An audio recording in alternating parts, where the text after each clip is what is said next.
ce qu'elle a offert au musée, c'est la poupée qu'elle avait quand elle était petite, avec laquelle elle a été cachée pendant toute la guerre. Dans l'épisode d'aujourd'hui, je m'entretiens avec la conservatrice Andrea Chaoulis afin de mieux comprendre son monde atypique. Pour moi, l'objet du quotidien, l'objet qui dit quelque chose de très intime est aussi important que quelque chose qui aurait appartenu à un grand personnage.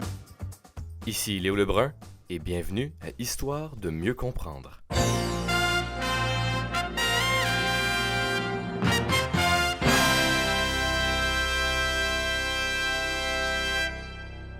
Bonjour tout le monde et bienvenue au deuxième épisode d'Histoire de mieux comprendre. Écoutez, c'est bien simple, ce balado-là, en fait, c'est un projet étudiant dont le but est de traiter plusieurs métiers de l'histoire, les vulgariser afin de soit donner l'intérêt aux jeunes, mais également aussi d'en apprendre simplement plus sur ce monde fascinant.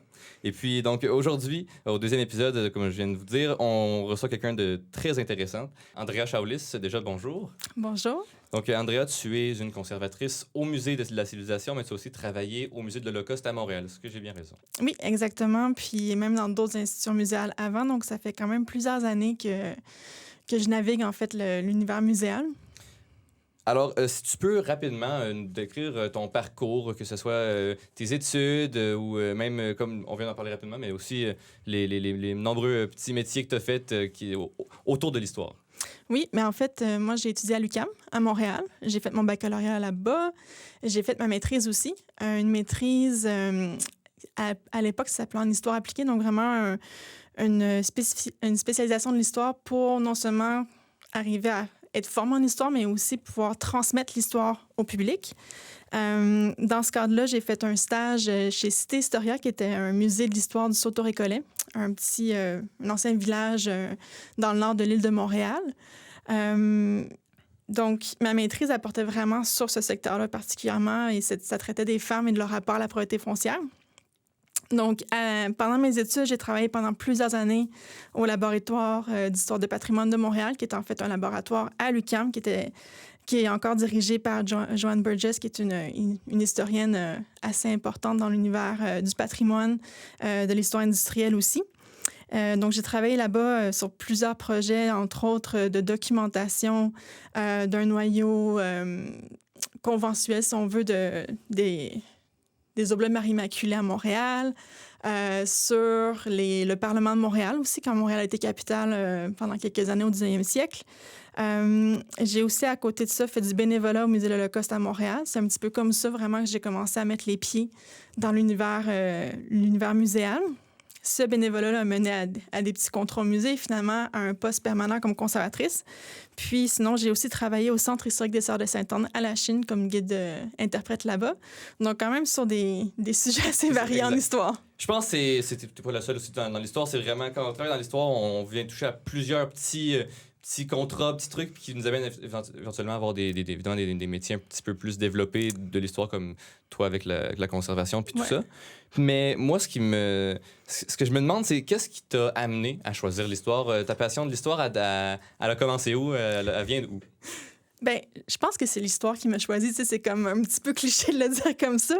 Mais au final, je me souviens pas d'un moment où j'ai pas aimé l'histoire. Ça fait très, très longtemps, tu sais, que je suis passionnée, fascinée par l'histoire. C'est quelque chose que je trouve vraiment intéressant. Un de mes premiers amours en histoire, ça a été l'histoire de l'Égypte pharaonique, l'Égypte antique. Ça a été vraiment une porte d'entrée assez fabuleuse pour apprécier puis être curieuse de l'histoire. Je suis une personne qui est curieuse de nature puis qui aime beaucoup apprendre. Puis j'aime comprendre. Je veux comprendre le monde qui nous entoure. Puis l'histoire, c'est un peu ça aussi, c'est se comprendre soi à travers les époques, à travers les âges. Donc, très jeune, c'est moi qui demandais à mes parents d'aller voir les expositions sur l'Égypte ou sur différents sujets historiques. J'avais plein de BD de papyrus quand j'étais petite. Je suis tombée en amour avec les films d'Indiana Jones parce que là, c'est comme la glorification du travail en histoire, mais aussi même l'histoire un peu plus locale. Donc, moi, je viens de la Rive-Sud de Montréal, d'une petite ville qui s'appelle Otterburn Park. Puis je me rappelle qu'au primaire, on a eu un petit cours tout petit sur l'histoire de la ville. Puis là, j'étais fascinée, puis je voulais en savoir plus. Puis il n'y avait pas vraiment beaucoup d'informations sur ça. Donc, quelque part, quand il n'y avait pas d'informations, qu'est-ce que tu fais? Mais tu la cherches toi-même. C'est aussi ça, d'étudier en histoire. Là. Vraiment, vraiment. Puis, autre que l'Égypte, est-ce qu'il y avait d'autres sujets, d'autres événements qui t'ont marqué tu sais, au cours de ta carrière? Peut-être pas nécessairement quand tu étais plus jeune, mais est-ce que, tu sais, mettons, dans les derniers mois, est-ce qu'il y a des sujets dans lesquels tu te passionnes ou vraiment tu travailles beaucoup? Ou, Mais c'est vraiment varié. Tu sais. Puis moi, je suis... tu sais, comme j'aime apprendre, tous les sujets peuvent me passionner. Fait que c'est difficile d'en choisir un, mais c'est sûr que avec le temps et avec ma formation, je m'intéressais beaucoup aussi, en fait, aux angles morts un peu de l'histoire avec un grand H, si on veut. Donc, la question vraiment des personnes marginalisées, l'histoire des femmes aussi, c'est là-dedans que je me suis orientée pour mon mémoire, entre autres. Ça m'intéresse vraiment beaucoup. L'histoire des émotions aussi, je trouve ça vraiment très intéressant d'arriver à comprendre. C'est une forme de régulation sociale, en fait, quand on étudie l'histoire des émotions, puis de comprendre les rapports de force entre groupes minoritaires, groupes majoritaires. Donc là aussi, il y a un lien avec l'histoire de l'Holocauste. J'ai travaillé pendant plusieurs années au Musée de l'Holocauste à Montréal, donc c'est sûr que cette question-là m'intéressait aussi beaucoup, mais surtout, je dirais aussi la réaction du Canada, puis la réalité aussi de la guerre au pays ici. On a souvent l'impression que la Seconde Guerre mondiale, c'est quelque chose qui s'est passé à l'étranger, mais c'est pas tout à fait vrai. Donc, c'est sûr de faire ressortir ces éléments-là, ces moments de l'histoire qui sont un petit peu moins connus, qu'on arrive à décortiquer puis à comprendre. Ça, j'aime beaucoup ça. Puis bon, c'est sûr qu'en ce moment, en travaillant au Musée de la civilisation, j'ai la chance de travailler sur des projets qui touchent beaucoup aux régions. Donc là, on vient baigner vraiment dans ce qui est l'essence de chacune des régions du Québec, puis de faire ressortir un peu plus les éléments qui la caractérisent, chacune de ces régions-là. Donc, ça permet de creuser, oui, dans l'histoire, mais aussi sur comment les gens se perçoivent aujourd'hui. Donc, la mémoire, pour moi, la mémoire est jamais très loin de l'histoire, puis je trouve ça super intéressant aussi. Puis, est-ce qu'il y a des expositions que tu as travaillé pour au Salon du Livre? Au Musée de la civilisation que tu considères comme plus important? Est-ce qu'il y a des projets que tu as faits pour le Musée de la civilisation dont tu es le plus fier? Bien, en ce moment, moi, ça fait pas très longtemps que je suis au Musée de la civilisation. Ça fait à peu près 1 an et demi. Donc, les projets sur lesquels je travaille sont pas encore accessibles au public. C'est toujours en cours. Mais c'est sûr que le musée a une exposition assez extraordinaire sur l'histoire des premiers peuples au Québec qui s'appelle « C'est notre histoire ». C'est quand même une exposition qui, à l'époque, avait une volonté d'être faite vraiment en co-création, collaboration avec les premiers peuples, ce qui était quand même différent, la manière de faire à l'origine.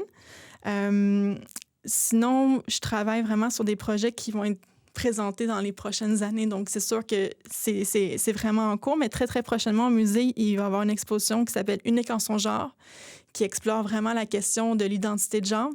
Et il y a une dimension historique à ça parce qu'il y a une répercussion à travers le temps de cette question-là et de la gestion de cette question-là au niveau de la société. Et il y a une prochaine exposition qui arrive au mois de juin aussi qui s'appelle « Pour demain » et qui, elle, va traiter de la question des changements climatiques et des solutions aux changements climatiques. Donc, c'est sûr que c'est pas des expositions à caractère historique à proprement parler, mais on peut facilement faire des liens. Et c'est des expositions qui invitent à réfléchir. Sinon, un autre projet sur lequel je travaille et que l'on est en train vraiment de mettre en branle, c'est un projet de documentation des collections. Mais documentation à partir des souvenirs, des expériences et des ressentis des gens. Donc, on veut essayer de voir qu'est-ce que nos objets font dire aux gens, qu'est-ce que ça leur rappelle. Donc, on est plus dans l'histoire orale un peu plus. Pas nécessairement l'histoire orale calquée sur cet objet-là vous a appartenu, racontez-nous, mais plutôt comment cet objet-là vous fait penser à votre propre expérience. Qu'est-ce que ça vous rappelle?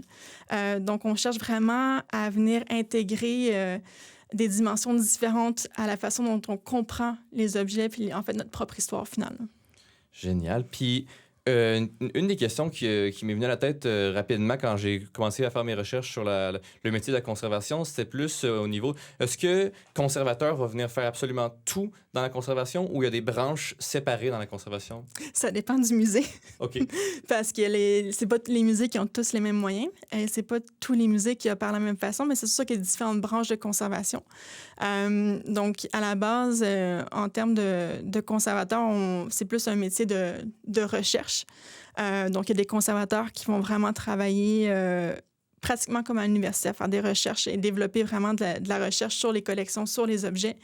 Et ensuite, ça va être diffusé à travers des expositions. Il y a certains conservateurs qui travaillent vraiment en conservation préventive. Donc là, c'est vraiment un travail qui est plus dans la préservation des biens de collection. Et des conservateurs qui travaillent un peu plus dans la diffusion à proprement parler. Donc, ça va vraiment varier d'une institution à l'autre. Donc, certains vont être spécialistes d'un sujet précis et experts d'un type de collection précis. D'autres vont être plus généralistes. Ça va vraiment varier. Puis pour le Musée de la civilisation, ça ressemble à quoi? Est-ce que tes tâches sont variées ou tu fais partie d'une des branches que tu viens de m'expliquer? Mais moi, c'est assez varié, mais on est beaucoup axé sur la diffusion au Musée de la civilisation. Donc, l'intérêt, c'est vraiment d'être capable de pouvoir transmettre des informations à nos publics.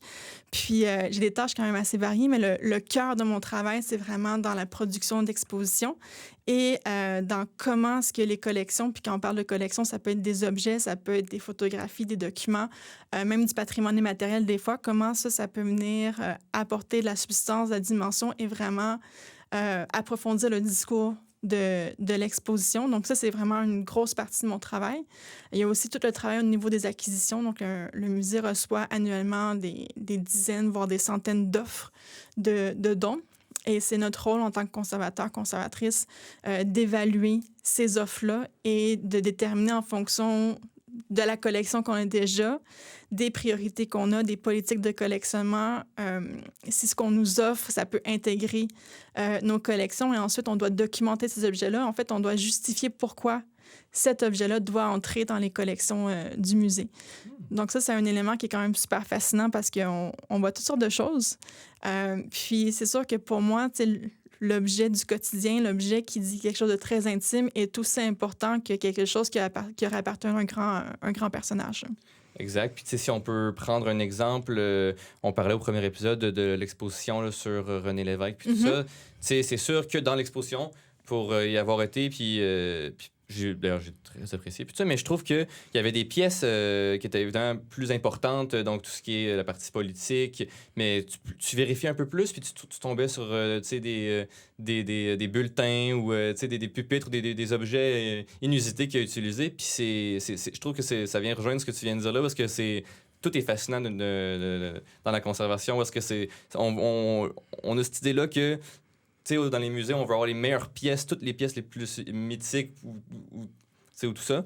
Mais au final, je veux dire, il y a des pièces aussi banales que, je vais dire des exemples, un crayon ou une chaise qui a tellement une histoire importante, significative, que on se rend pas compte au premier œil à quel point il y a une importance à accorder à chaque objet Mais tout à fait. Puis ça, c'est exactement le travail du conservateur, c'est de mettre ces éléments-là en lumière, les éléments que peut-être que du premier coup d'œil, on passerait par-dessus parce qu'ils nous semblent pas importants, mais que quand on s'y attarde et quand on a fait un bon travail d'expliquer ce que c'est, pourquoi cet objet est important et comment, qui contribue à l'exposition, bien là, ça change vraiment, vraiment le regard. Puis, il faut pas négliger le fait que, oui, on est curieux, on est intéressé par les choses de grands personnages ou par des éléments qui ont traversé le temps, mais quelque chose qui nous rapproche de nous-mêmes, aussi banal soit-il, ça a une puissance qu'il ne faut pas écarter. Ça, c'est sûr. Puis, donc là, c'est plus pour les dons qu'on parlait. C'est qui s'occupe d'aller chercher les plus grandes collections? Parce que si je ne me trompe pas, il y a des expositions qui sont complètement prêtées par d'autres musées. Est-ce que ça, c'est les conservateurs aussi qui doivent s'occuper de gérer chaque objet qui rentre au musée d'une collection prêtée? Là encore, ça dépend, parce que tant que dans notre tâche, c'est sûr que ce qu'on appelle les emprunts pour une exposition. Donc, si jamais on va emprunter un objet dans une autre institution, oui, on est responsable vraiment de négocier l'emprunt, le prêt. C'est de la négociation, c'est des contrats, c'est des ententes qu'on va prendre pour assurer la sécurité des objets, le cadre dans lequel ils vont être présentés. Des fois, ça peut être vraiment très varié. Donc, on est responsable de ces ententes-là aussi. Au niveau des expositions, ça va varier. Il y a des expositions qui sont des fois clés en main, donc on est là pour assurer la sécurité des objets, mais on n'en fait pas la sélection, on n'en fait pas le choix. Très, très souvent, quand c'est des grandes expositions qui voyagent, des restaurateurs ou des conservateurs de l'institution d'attache vont voyager avec les collections et c'est avec eux qu'on fait le pont, qu'on fait le transfert. Donc, ça permet vraiment de rencontrer des collègues d'ailleurs, puis aussi d'échanger sur des pratiques ou des réalités, des codes qui, des fois, sont très semblables à ce que nous, on vit, mais qu'eux vivent en Australie ou en France, aux États-Unis. Donc, c'est vraiment intéressant. On travaille sur plein de sujets, on rencontre plein de personnes différentes avec des expertises différentes, puis on peut échanger avec avec elles, puis ça nous permet aussi de grandir à travers ça, là. Puis, as-tu des rencontres là-dedans qui t'ont marqué au niveau de l'histoire? Est-ce qu'il y a des personnes qui t'ont amené des informations ou qui t'ont parlé de choses qui t'ont marqué?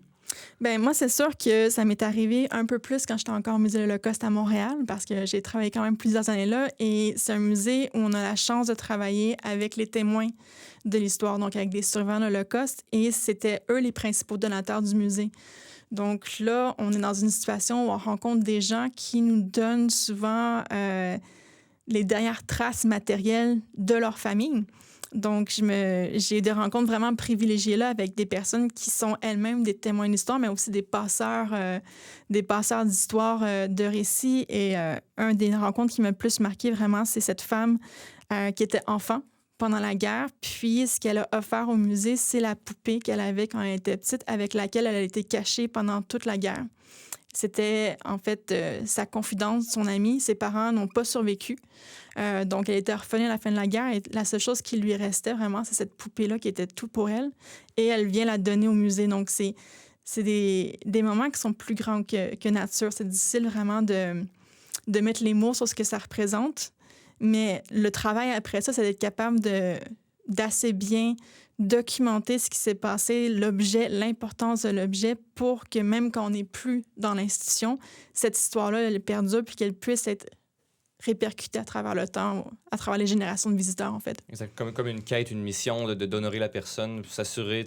J'imagine que quand tu reçois une anecdote aussi incroyable que celle-là au Musée de l'Holocauste, tu peux pas dire, tu peux pas slacker puis te dire ben, je vais les mettre puis je vais faire un texte. Il faut vraiment que il y a une pression qui doit être assez intense. Là. Oh, mais tu veux faire un bon dossier puis que l'information soit là, ou sinon encore au Musée de la Civilisation, une des acquisitions que j'ai soumises au comité, parce que c'est pas nous qui décidons au final si c'est acquis ou non. Il y a un comité qui est mandaté vraiment pour les acquisitions. Donc, nous, on propose nos dossiers, puis ensuite, c'est au comité de décider.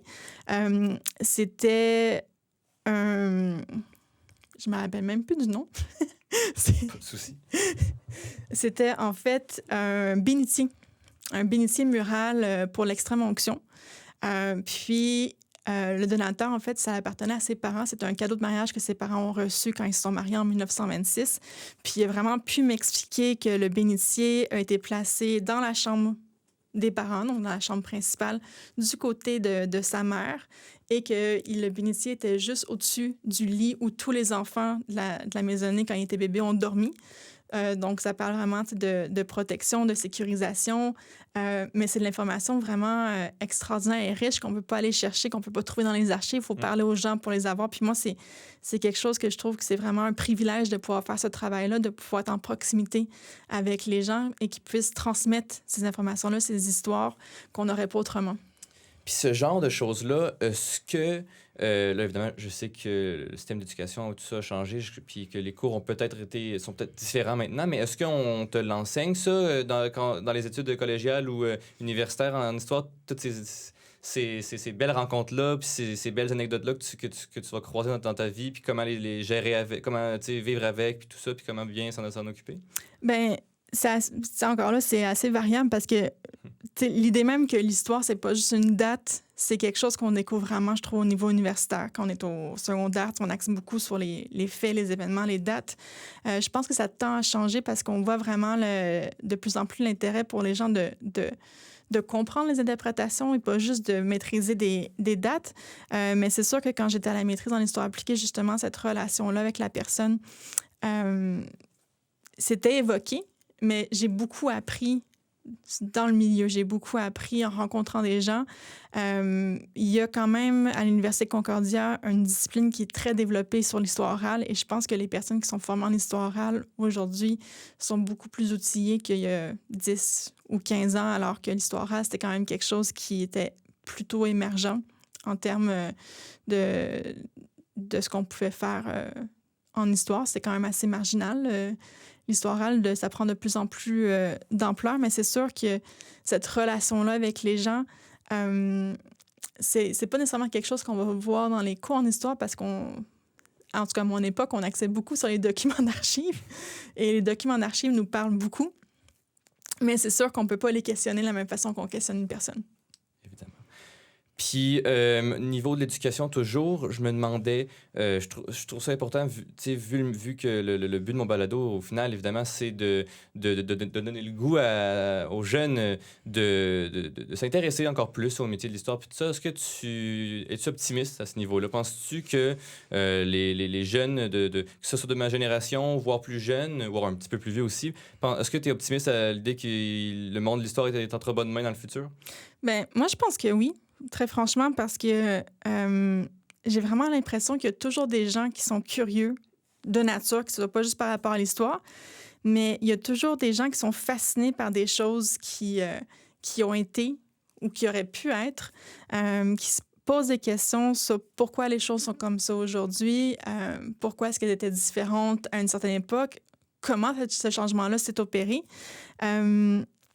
Puis, faut pas négliger aussi le fait que l'intérêt se fait à différentes échelles. Hein. C'est pas parce que tu n'as pas poursuivi des études universitaires jusqu'au doctorat que ton intérêt pour l'histoire est négligeable. Il y a des gens qui sont fascinés par leur histoire familiale et qui, au final, contribuent aussi à notre connaissance de l'histoire. Dans ma pratique, il y a tellement de moments où j'ai pu apprendre des choses grâce à des personnes qui étaient passionnées, qui ont fait des recherches sur leur propre temps avec les moyens dont ils disposaient, mais qui contribuent aussi à nous permettre de mieux connaître nos sociétés, de mieux connaître aussi notre passé. Donc, il y a un intérêt vraiment qui est là. Et on dirait qu'aujourd'hui aussi, avec les mouvances qu'on voit au niveau de la société, au niveau politique, il semble avoir quand même une volonté de revenir sur des assises qu'on comprend puis qu'on est capable d'analyser. Puis c'est sûr qu'il y a des démarches en histoire, d'avoir des études en histoire, ça nous apprend justement ça, à synthétiser, à comprendre, à analyser l'information, puis en faire ressortir les éléments qui sont pertinents, oui, mais aussi les liens entre les différents éléments. Donc, c'est une discipline qui permet vraiment de jeter un regard très compréhensif sur qui on est aujourd'hui, mais aussi sur ce qu'on a été aussi. Donc, moi, j'ai pas d'inquiétude. Je pense que qu'il y a une fascination pour l'histoire qui perdure à travers le temps. Si on se fie avec les nouvelles ressources qu'il y a, je dis nouvelles, évidemment, ça fait plusieurs années maintenant, mais tout ce qui est YouTube ou plus récemment, c'est TikTok, puis tout ça, est-ce que tu vois ça plus comme une manière supplémentaire de traiter l'histoire, ou tu penses que c'est peut-être plus nuisant parce que ça pourrait être rempli je dis fake news, de fausses nouvelles, vu que c'est plus accessible, il y aurait peut-être moins de recherche. Comment tu vois ça? Ben, moi, pour moi, c'est super positif parce qu'en fait, ça permet de créer une accessibilité à différents sujets. Ça permet de se rendre compte aussi que, c'est pas si sorcier que ça non plus. Là. Je veux dire, tout le monde a une capacité de comprendre des phénomènes historiques et les différents médiums qui sont que ce soit des podcasts ou des balados ou encore même des chaînes Instagram ou TikTok. Il y a des gens qui font un travail vraiment impeccable. Je pense que c'est comme dans tout, il faut choisir la source puis s'assurer que la personne est en mesure de valider son propos aussi. Mais ça, c'est une démarche qui doit être faite de façon générale quand on consulte un média. Il faut avoir quand même un esprit critique par rapport à ça. Mais je trouve ça vraiment fascinant de voir comment aujourd'hui, les gens ont à leur portée vraiment une panoplie de ressources intéressantes et diversifiées qui permettent vraiment de nous documenter en tapant sur un téléphone. Là, c'est quand même assez extraordinaire. Puis pour moi, le plus on partage l'information, le mieux ça sera. Tout à fait. Écoute, avant de terminer puis de passer évidemment à tous les événements que tu voudrais plugger ou tout ça, puis le mot de la fin, je voulais qu'on passe à une partie peut-être un petit peu plus culturelle, ludique. Tu as mentionné Indiana Jones plus tôt. Est-ce que tu aurais d'autres, que ce soit des films, ça peut être jeux vidéo, ça peut être musique, n'importe quoi, qui concernent l'histoire, qui t'ont marqué? Ben, c'est sûr que la série Assassin's Creed, ça a été vraiment... ça a changé la donne quand même. À l'époque, je peux te dire parce que je suis plus vieille que toi, mais à l'époque, ça a créé vraiment un onde de choc, un petit peu d'avoir une percée de l'histoire dans le monde du jeu vidéo. Il y a toujours eu des mouvements un peu j'aime pas me dire vulgarisation, mais de vraiment accessibilisation, si c'est un mot qui existe, de connaissances historiques. C'est comme ça que toute la vague d'histoire publique est née dans les années 70-80 aux États-Unis. C'était vraiment pour permettre aux diplômés en histoire d'avoir des chances vraiment de faire carrière puis un métier en dehors de l'université puis de rendre accessible l'histoire. Mais là, c'est sûr qu'il y a un jeu vidéo au début des années 2000 qui a quand même une recherche historique assez poussée. Ça a changé la donne. Et moi, j'ai remarqué que beaucoup de personnes dans mon entourage qui pouvaient raconter des faits historiques, des événements historiques qu'ils avaient appris à travers ce jeu vidéo-là. Donc, il faut pas négliger vraiment le type de médium puis de véhicule qu'on utilise. Donc, tu sais, c'est sûr que la monographie, ça fait un travail, ça fonctionne pour des personnes, mais un médium très différent comme un jeu vidéo ou un film, quand c'est bien fait, quand il y a un souci vraiment de recherche derrière, ça peut avoir un impact quand même super important. Donc, il y a plein de films, de séries. Moi, j'adore, je suis ça beaucoup. Récemment, j'ai joué à un petit jeu vidéo qui a été fait ici au Québec. Je pense que c'est par le studio, je pense qu'il s'appelle Le Chien d'or. Le jeu s'appelle La Vallée qui murmure. Et en fait, la personne, c'est aussi un passionné d'histoire. Puis, il a recréé dans son jeu vidéo vraiment un village typique fin 19e, début 20e siècle canadien-français au Québec. Donc, le jeu, c'est un peu... il y a un petit peu une vibe d'horreur, si on veut. Mais tu te plonges vraiment dans un univers classique, si on veut, du Québec. Donc, que ce soit des films, que ce soit des dessins animés, des bandes dessinées ou des jeux, ça nous permet de replonger vraiment dans des univers qui sont loin de nous, mais qu'on arrive à appréhender et à comprendre à travers ça. Fait que c'est vraiment super. Ben écoute, déjà, merci beaucoup pour m'avoir accordé l'entrevue pour l'épisode d'aujourd'hui. Et puis, juste avant de terminer, j'aimerais savoir, est-ce que tu as des événements, des personnes, des lieux à promouvoir? Je te laisse la carte blanche, tu peux y aller. Ben, je pense que, sérieusement, j'inviterais les auditeurs et les auditrices à venir au Musée de la Civilisation tout l'été, toute l'année. C'est sûr que l'exposition, c'est notre histoire qui est en cours. Comme tu l'as mentionné, l'exposition sur René Lévesque. Puis, ce qui est vraiment intéressant, cette exposition-là, c'est qu'on n'observe pas juste l'homme politique, mais aussi on observe l'homme derrière la scène qui était René Lévesque. Très prochainement, on a l'exposition Unique en son genre qui aborde les questions justement d'identité de genre qui va commencer le 18 mai, si je m'abuse. L'exposition Pour demain qui arrive au mois de juin. Puis plus tard, cet automne, on va avoir une exposition qui fait un récapitulatif sur, en fait, le hip-hop au Québec et vraiment l'importance du hip-hop au Québec. Donc, c'est une exposition, si on veut, anniversaire pour les 40 ans de la présence hip-hop au Québec. Donc, c'est ça qui va avoir une dimension historique, mais aussi de comment cette culture-là se répète encore chez nous aujourd'hui. Et puis, finalement, en 2024, au printemps, la nouvelle exposition permanente du musée sur le Québec va être ouverte. Donc, c'est sûr qu'on va passer à travers des éléments qui font que nous sommes qui on est au Québec aujourd'hui. Donc, depuis les origines avec vraiment les premiers peuples qui sont ici depuis des millénaires, puis comment la société s'est développée jusqu'à aujourd'hui. Donc, ce n'est pas une exposition chronologique. Elle sera davantage thématique. Mais ça va permettre aux gens de s'immerger dans ce que c'est le Québec. Fait un peu de tout pour plaire à tout le monde. Un peu de tout pour plaire à tout le monde. Je pense que c'est vraiment une des recettes du Musée de la Civilisation. C'est parfait. Ben écoute, Andrea, merci encore une fois pour l'épisode. Puis je souhaite à tout le monde une bonne fin de journée. Merci à toi, Léo. C'était Léo Lebrun et vous avez écouté Histoire de mieux comprendre.